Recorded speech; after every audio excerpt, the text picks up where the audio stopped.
We then realized that the biggest asset class in the world is the least digitized. Andre, you often refer to. I've caught up with Andre a couple of times, and you often say he's like the silent killer, or however you want to put it, right? We were talking to the innovators, and those innovators never stop looking for things, especially when they feel threatened.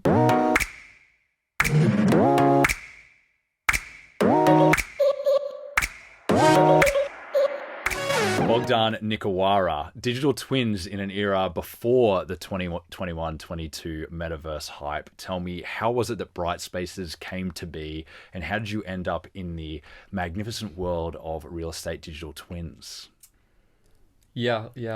Thanks for having me, Luke. Pleasure to be here, and talking about our origin story is always a nice thing, because I need to remember how we started, and the fact that before 2019 I had no experience in the real estate sector whatsoever. Me and my co-founder Andre, he's the tech co-founder, we were running our software development company and digital marketing agency for some while, since 2009.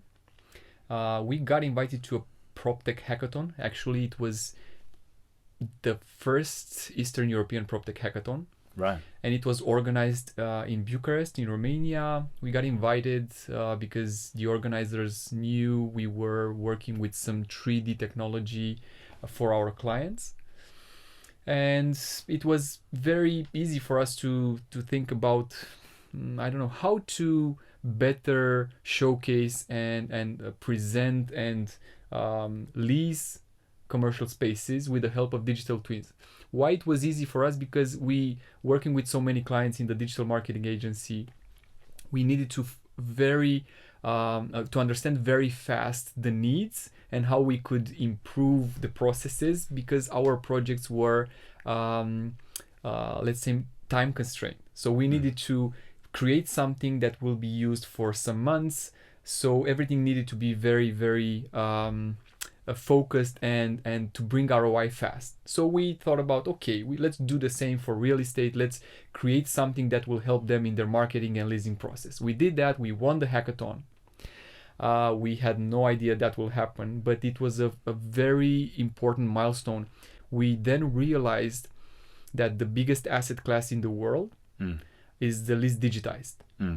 And when you look at that, you almost immediately feel opportunity, right? Everyone from the software development and digital marketing part wants to go into a product at some point. We were looking for that. We were testing a lot of things in parallel. Nothing actually grew because it was in parallel. But this was one pivotal moment for us when we said, let's do it. Let's sell the portfolio that we have right now with the software development company. Let's exit this, start something new entirely in a new sector. And actually, looking at how we did that, it was, let's pretend we know nothing about the real estate, nothing about the venture world, and let's just do it by the book. So we started learning. We read all the VC blogs and angel blogs that we could. Y Combinator was one of the most important. And we said, we have from April 2019 till fall to exit, to create the initial team, to get the first funding round so we can start, and to also learn some things about the real estate. And that's what we did. In September, we incorporated the company. In October, we finalized our first pre-seed round. And we were a team of 5 people initially, me, my co-founder, and 3 other tech colleagues. That's how we entered this totally new market. And so, so that period of time, you're in the fall, you're in autumn, right, of 2019. Yeah.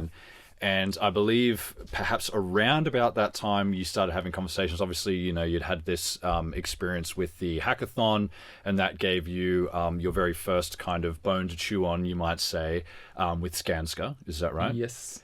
And then, like, one thing that I've learned from you and the team is that another early deployment for you was by leveraging personal connections with let's say an acquaintance or a friend from earlier in life, at One United Properties. Yeah. And obviously with this timeline, as people are probably picking up the hint on, we're getting not too far from the beginning of 2020 here. So tell me about those early clients. What were those experiences like? Naturally, that has to be different to what you're doing now. How was it that you got your teeth sunken into those early projects? How did you overcome the sort of uncertainty, that they naturally had in their minds that, you really had no proof of concept at that point, right? Other than the hackathon. Yeah. So tell me what that was like, what those conversations were like, what those processes were like. If I think about how Q4 2019 was, it's crazy because we closed the funding round, we incorporated the company, we engaged into our second hackathon organized by Skanska. Skanska was involved in the first one in April, but that was an open one. Now they in November, I think, they organized their internal hackathon, which again we won on the leasing challenge. That's when we started actually working closer with them, and they in next year in July they became our first clients, and the way we did everything was extremely fast. And if I think about it right now, I don't know, it was chaotic, right? Because we needed to do a lot of things fast. We had our first investors. They needed proof that we are growing from nothing to something. Skanska was willing to help, but they weren't willing to sign immediately until we had the first version of the product, which happened closer to July 2021. And at the same time, we were in interviews with PyLab's acceleration program, which was another pivotal moment for us, where we've met more than 80 people from the real estate in UK, continental Europe, Australia, Asia, US, and Canada. Like a lot of people telling us what we should or shouldn't do in order to grow a global company, which was our initial vision. But we only then understood how this should be handled, or so we thought. When it comes to the first client, so Skanska was the first one, the first building, Equilibrium in Bucharest, which is still live and working, and we're really glad we iterated a lot on that when we learned. Then we had One United with their entire portfolio. And you're right, it was through Mihai, but even though we've met in high school, it was actually now someone from CBRE reintroducing us. No way. So it was, I was full circle. Yeah. So he immediately, there are some people who immediately understand, even if it's just like a very, very, I don't know, light MVP or prototype. And that's what we had back then. Right. But he saw the opportunity. He understood that showcasing office space in a new way, in a market where for 70 plus years everything happened the same way, would be an advantage for a first comer. Yes. And they said, okay, we're not just stepping in with a pilot project. We want our entire portfolio to be showcased. We want default fit outs inside. We want everything. We want to use this as a primary brochure, let's say, for our office space. And it was obviously a very important milestone for us and a challenge. It was a big portfolio. We were still a very, very small team, but it was a success, and we're still working with Mihai and his team. So, okay, the early conversations, really interesting anecdote there about CBRE introducing you guys. I didn't actually know that. And then naturally, as the world knows, February 2020, March 2020 rolls around, and the innovation landscape, it cops quite a shakedown, as does the global economy, where most of us are locked inside. We didn't know it at the time, but largely for the next couple of years, on and off, depending on what part of the world that you're in. What kind of impact did that have on the existing relationships you had, the future relationships? You spoke about, with Mihai and One United Properties kind of getting it, like getting the sell. Like, Did that continue? Did conversations change? Did the innovators change? Like, what did it look like? What's that? First of all, we were so early that we didn't have a lot of conversation going on. We were at the prototype level back then. We were talking with some landlords, local, regional, and some landlords here in the UK. When COVID hit, we were in the middle of the acceleration program at Pi Labs. Nice. So we were here in London, and we took I think it was one of the last, or actually the last plane to Bucharest until the lockdown actually was implemented at the borders. Because of that, me and Andre, for 2 weeks, we were quarantined together in his brother's apartment, and we worked like, I think it was 16, 17 hours a day because we didn't have anything to do. Nothing else to do. Yeah, and we were in the middle of the acceleration program. Right. So the team worked with Andre to take the prototype to the next level. I was handling mentors, potential clients on video calls. Everyone was just learning all the platforms like Zoom, Google Meet, Teams, and everything. They were used before, but not at that level. So we had all those initial hiccups when it comes to research and sales meetings. And what we felt is that even it was obvious that budgets will be locked. Like general marketing budgets will have will suffer. The innovators continued to look at things. Right. So when in July, August, September, things were better, we started signing.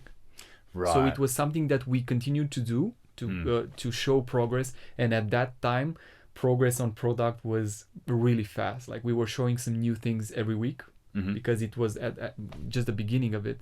So it was a good way to keep them updated.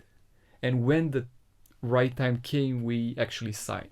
Right. So you almost had that excuse to maintain the continuous touch points because there were so many updates coming through. Like, oh, we haven't spoken in a few days. Now there's this happening and all those sorts of things. Yes. And the uncertainty in the market, on one hand, helped us because, when you see a huge shift in the way office space is handled, and this huge uncertainty, which by the way we still have today, and we're not talking that much about it, but I think we should. Yes, of course. We don't know where office is heading yet. That brings, for some of the people, like in the adoption curve, you always have very few innovators, again few early adopters, then early majority, late majority, and laggard. We were talking to the innovators, and those innovators never stop looking for things, especially when they feel threatened by exterior factors. They want to be in the position of choosing how they move forward. They're not waiting for the market. They're generating the smart moves in the market. And we were glad to talk to people like that initially. It's very convenient they bring up the Rogers Innovation Adoption Lifecycle, the bell curve, right? That's I'm going to double down on that right now because there's a couple of directions that we can take this on based on your case study, the Bright Spaces case study, which is number one. I'm going to steal a question from a podcast that I was a guest on, the other way around, not too long ago, which is around how you went about finding those people. Because it's one thing to say, okay, yep, we're familiar with what innovators are like, their temperament, they tend to be more comfortable with uncertainty, on the positive side of impulsivity, as an example, they're willing to give something a go. The personification of this character is maybe someone like Richard Branson, as an example, right? Is always willing to just say, okay, screw it, let's do it. I think that was the name of one of his books, right?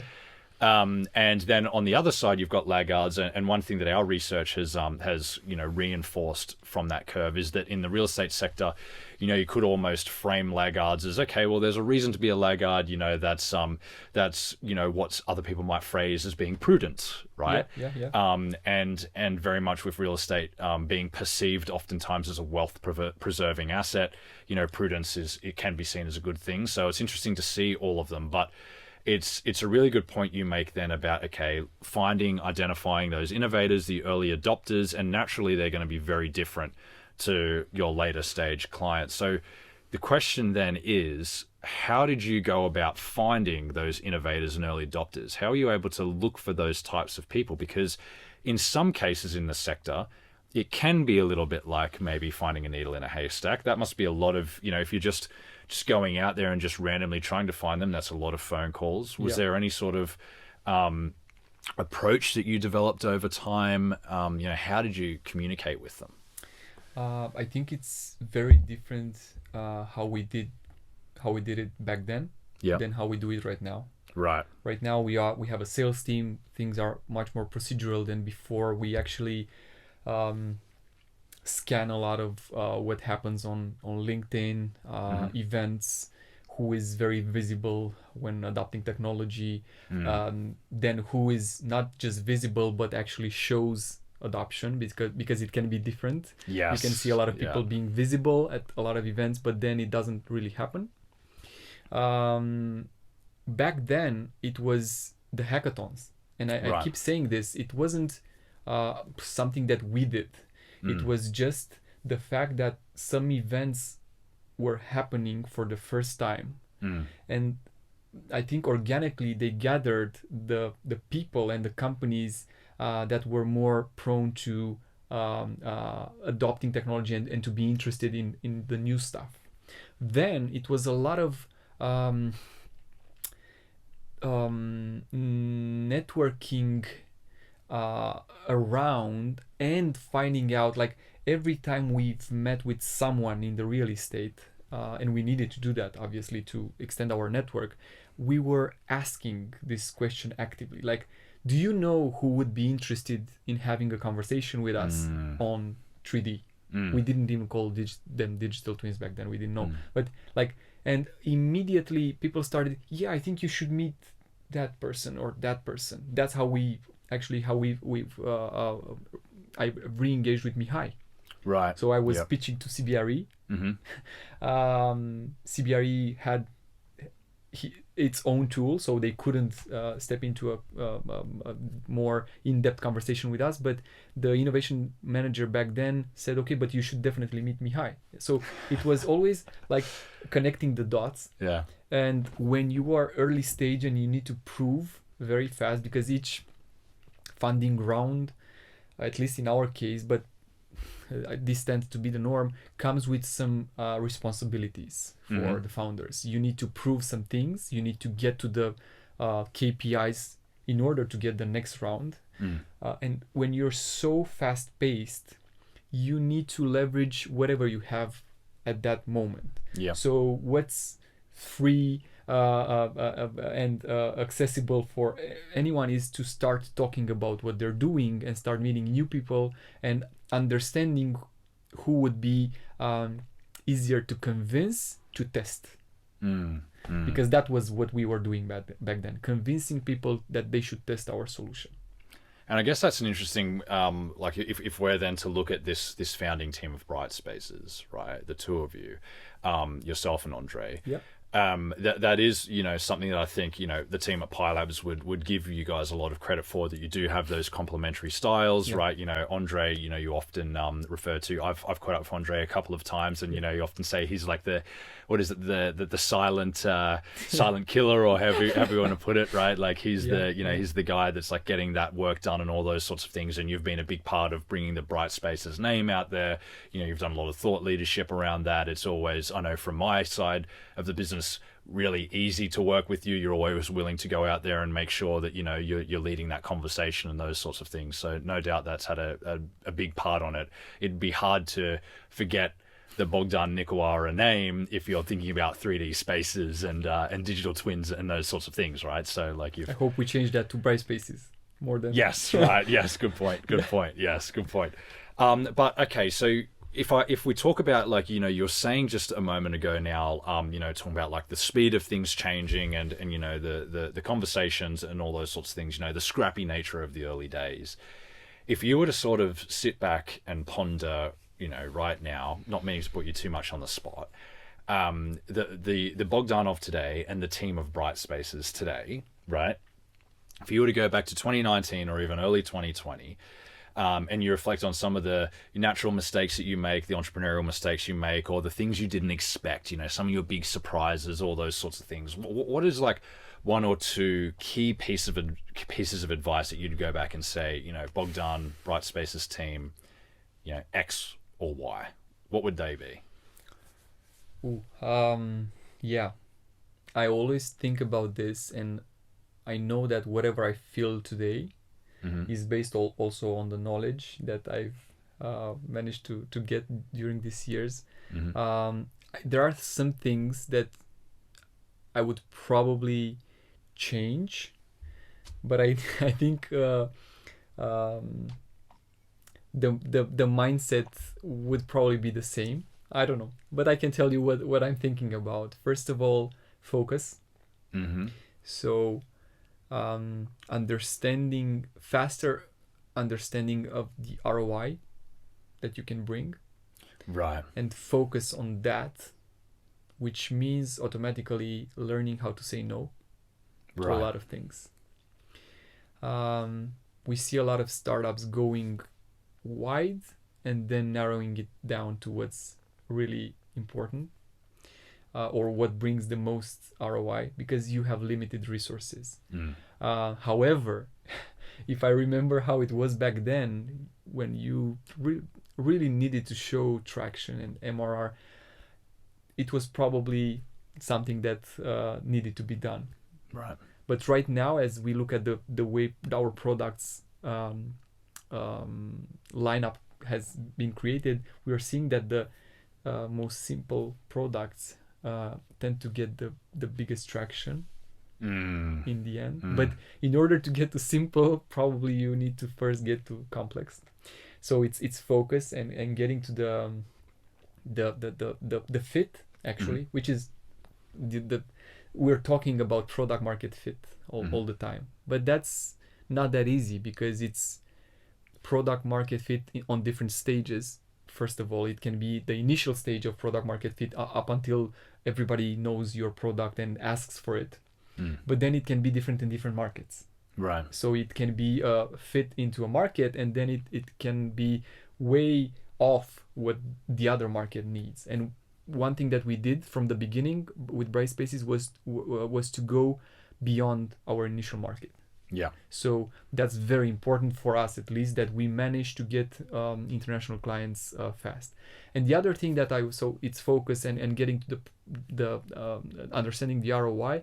And the other thing would be to maybe discuss with the initial investors and convince them and us all at the same time that we need to focus a lot on the tech. Right. Even if that means maybe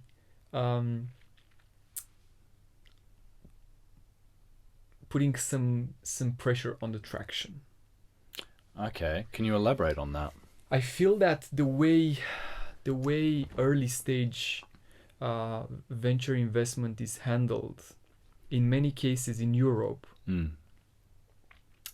different than US, is that and this has to do with risk aversiveness, obviously, the level of risk taking in different markets.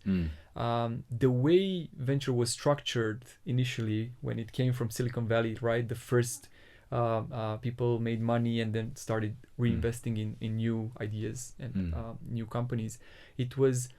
That's why it's called the seed, or now that we have pre-seed and seed, but angel it's kind of the same. So the first trench or trenches are there to test. but not just to test an idea, is to test that it's commercially viable and that you can grow, enter into a growth stage. So with Series A, it should be more towards a growth stage. Like, you put some money into it and you will get an amount back. If you look at how things are working in Europe, even from the pre-seed rounds, which can be anything from 50K to some hundreds of thousands of euros or pounds, they will require usually some traction at the end. So the founders and the founding team and the initial team is kind of focused and forced to do something about the traction, but of course that means less R&D. Yes, right. So it's a compromise. Getting the right balance. It's a compromise of getting the right balance. But I think in Europe is more towards traction. Like, traction tends to be the ultimate validator for the next round, whereas a really good piece of technology can always be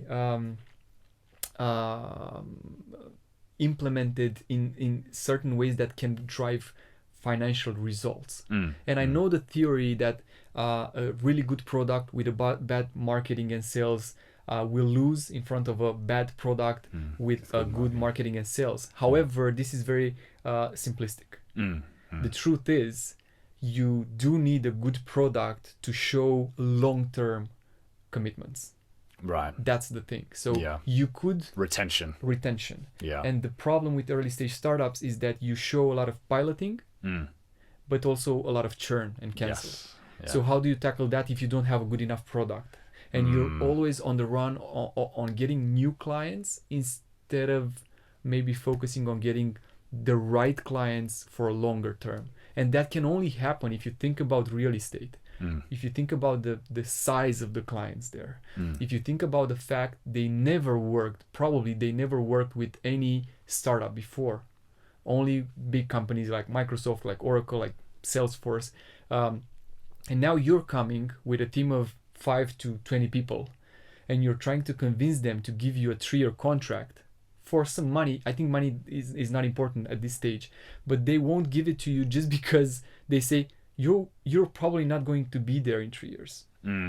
I cannot risk putting my reputation and assets on anything that won't be there. And that's one of the things that we found out to be the hardest to prove as an early stage startup in the built world, which is different than other domains from my perspective. Yeah, okay, that's an interesting point. So there's a couple of things there that I could zoom into, but one that I'm going to is this point that you make around international expansion. So one of the big things that the Pilots team often talk about, we invest globally, but obviously with our, say location, among other things in Europe, we naturally invest in a lot of European founders, right? A lot of European companies.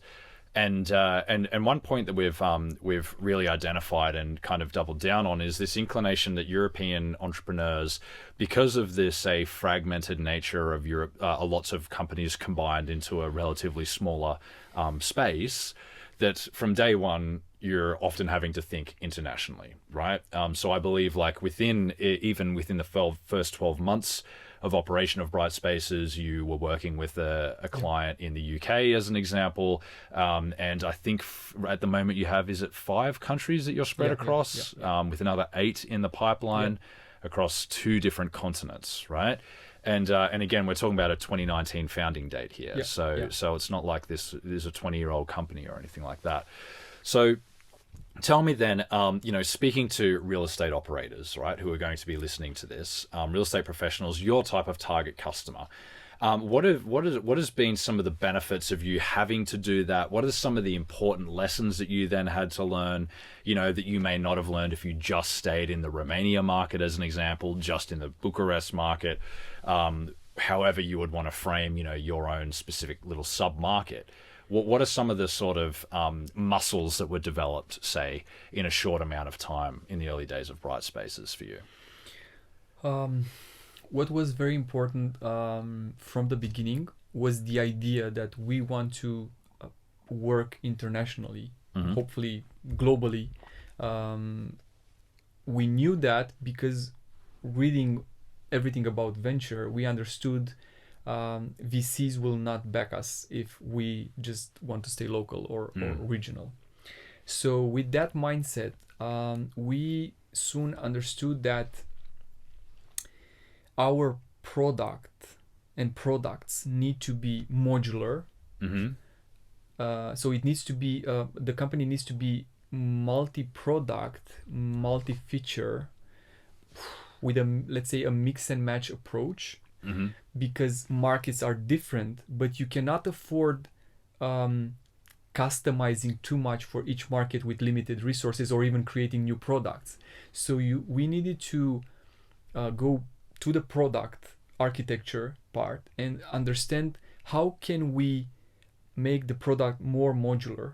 And that's why, for example, in this less than 4 years, some of the features were rewritten even 3 times, right, to make them even more modular and interconnected and also easy to take out if they're not needed. And some of but the entire platform was for sure at least one time refactored. So this was one thing that we learned, that we cannot place all of our bets on a single piece of code. That we needed to make that code adaptable. Right. Then from a ROI perspective, so from a commercial perspective, it's the same. You will find out, for example, our latest product, the 3D space planning, the custom 3D space planning.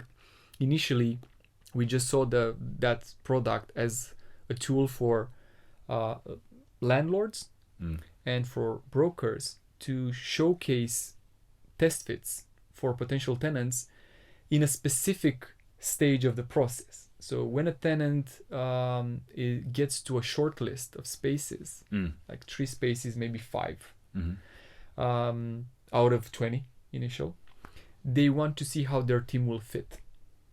Right. And the way it's done, it's historically with a static black and white plain floor plan with some top view tables and desks and so on. If you haven't looked at 100 of those in the past or 1,000 of those in the past, as I have, it's very hard to kind of visualize how to navigate the space. Absolutely. And just to follow up on this, it's also about the decision-making process. After COVID, the majority of companies, tenants, tend to bring into their decision-making process a lot of people that weren't there before, like programmers, like designers, accountants.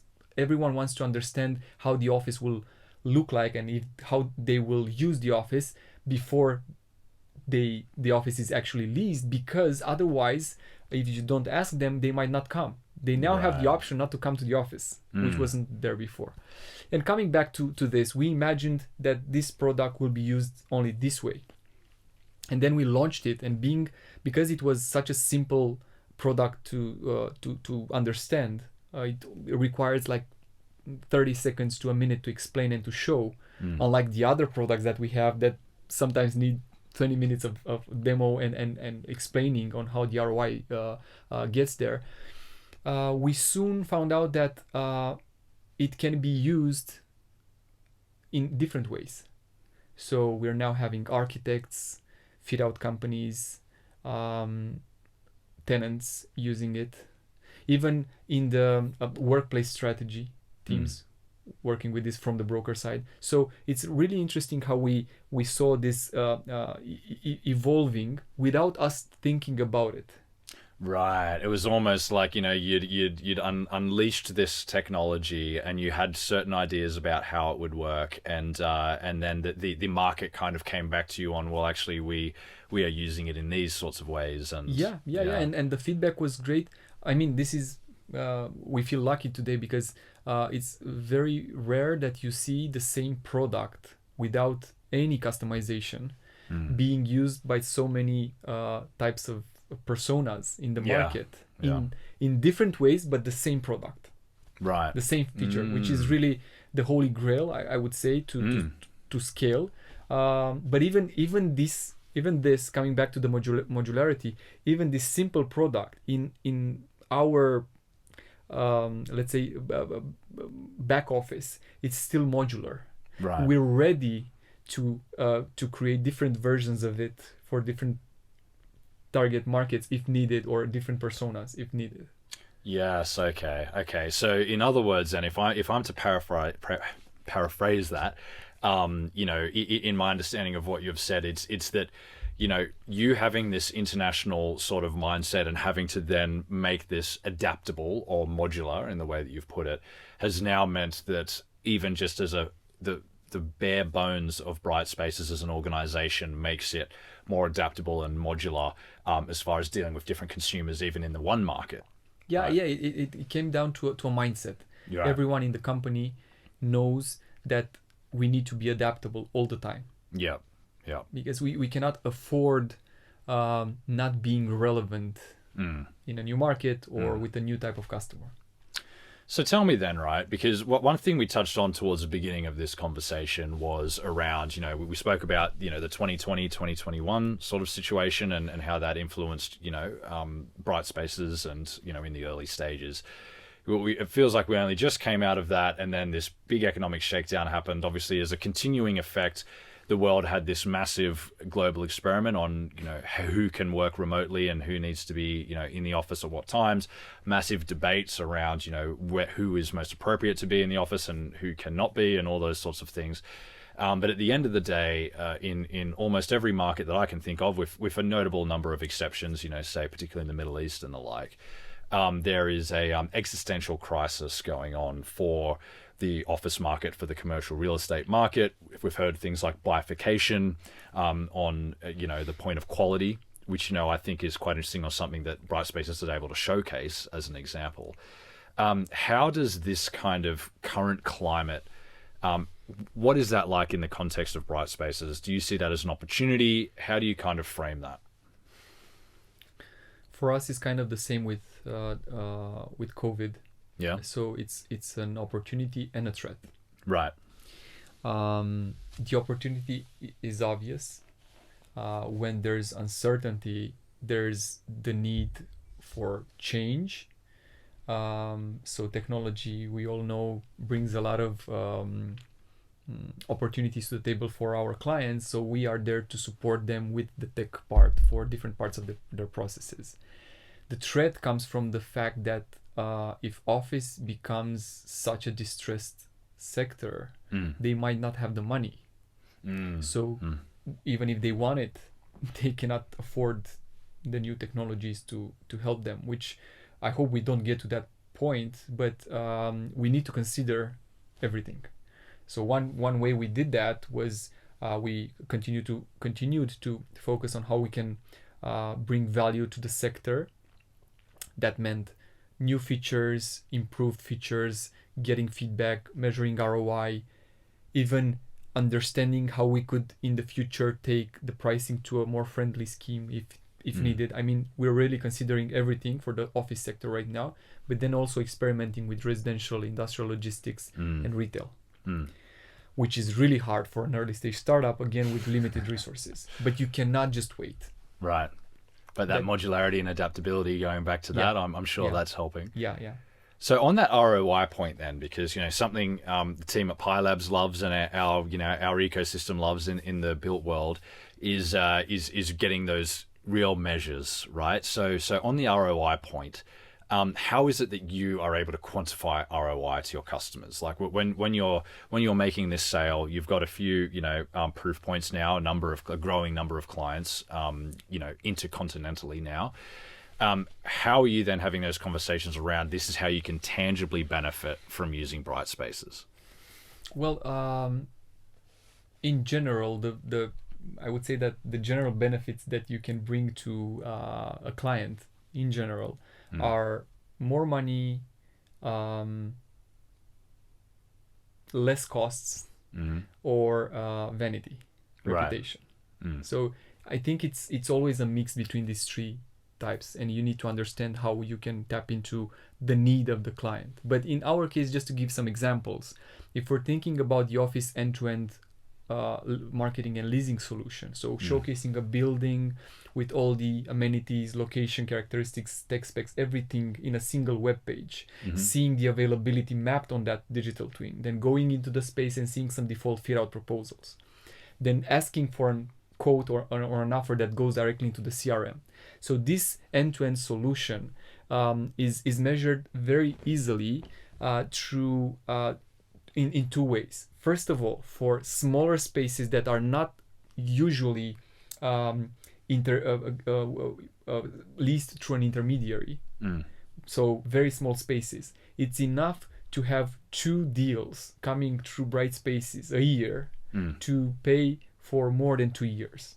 Right. So 2 occupiers, two small spaces. contracts. 2 small spaces can cover the cost, the investment with Bright Spaces. Right. The second one is for bigger spaces with intermediaries. If they can lease 1 month faster a space, that again brings the money up front, which pays for Bright Spaces for an entire year with 1 deal. Right. So the way we priced it is always to be able to show the benefits right away. For the second product, the 3D space planning, it's interesting that it goes more into the, let's say, cost optimization part, because what we are doing with the second product is to cover different services with the same product. So the first one is the actual architectural solution of the office, normally done with architects. Then it's the 3D walkthrough, which can be done with, I don't know, a digital agency or a 3D agency. Then it's renderings, again, another supplier. The hero shot. Yeah. So having all of this together makes it very, if you put the costs of this and you look at what it costs to create a space with Bright Spaces, is always more convenient to have a single solution for this. Yes. That's why it was weird for us. Architects are using us for that, because even for them to showcase something that fast with so many capabilities is better for them, even if obviously for an full office design they will work with their team and do it. But if you want to showcase something in a few days and to be able to share that with one link to the all the team members, it's way easier to do it this way. Yeah, right. And I guess like that time, the quantification of that time saved as well is an interesting one. I remember when I was interviewing Mihai, he used the example of the sort of the quantity of tools, the way that you've put it, you know, the renderings, the 3D tour, all those sorts of things. Not only is there that cost element, but he's talking about reducing a 6-month process of a lot of, not just waiting, but a lot of labor, down to a what? Like, depending on the size of the asset, how long is it going to take to do the same thing with you guys? 3 weeks, 4 weeks? Yeah. It's about a month. Yeah. And right. I just remember one thing that came from our Avison Young case study, which is tenants being showed the 3D space planning. 80% of them moved way faster into the final concept design than before, than the average norm, because they had an idea. And this is very important, because initially we were receiving a feedback from potential clients saying that they don't think the tenants would want to see something that's not final, Right. because it would bring even more uncertainty of the process. And the truth is the other way around. People would like to see something, to see, at least to answer the basic question, which is, does my team fit? How will I use the space? So I'm not talking about the color of the chair or the brand. I'm talking about how will my team actually fit and use the space. Right. And this is exactly what we bring. Like, the first thing that Bright Spaces 3D space planning brings is this. You understand from a link that you can share through WhatsApp, email, whatever, Slack, with your team, exactly how that space will be used. And that's a very important question that, if you think about it, nobody was asking. Or the answer was very basic. It was the 2D space plan that didn't actually answer perfectly. You don't know from a 2D space plan if you fit through this small area between the wall and the last desk. especially if someone gets a bit creative with the size of the of course. desk. And they always do it. I've seen that a lot. I've seen a lot of floor plans in my day, and I've seen them, let's say, be produced in some creative ways sometimes with a little asterisk that it's a marketing floor plan and not to scale or whatever. So it's an interesting point.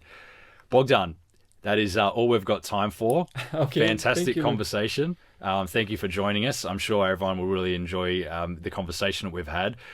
So for those watching, you can find our Bright Spaces case study as part of Volume 2 of PropTech Deployment and Implementation, our research here at PyLabs, by visiting pylabs.vc/insights. And of course, getting a hold of yourself, or more specifically Bright Spaces, is brightspaces.tech. Yeah, brightspaces.tech. Yeah. Great.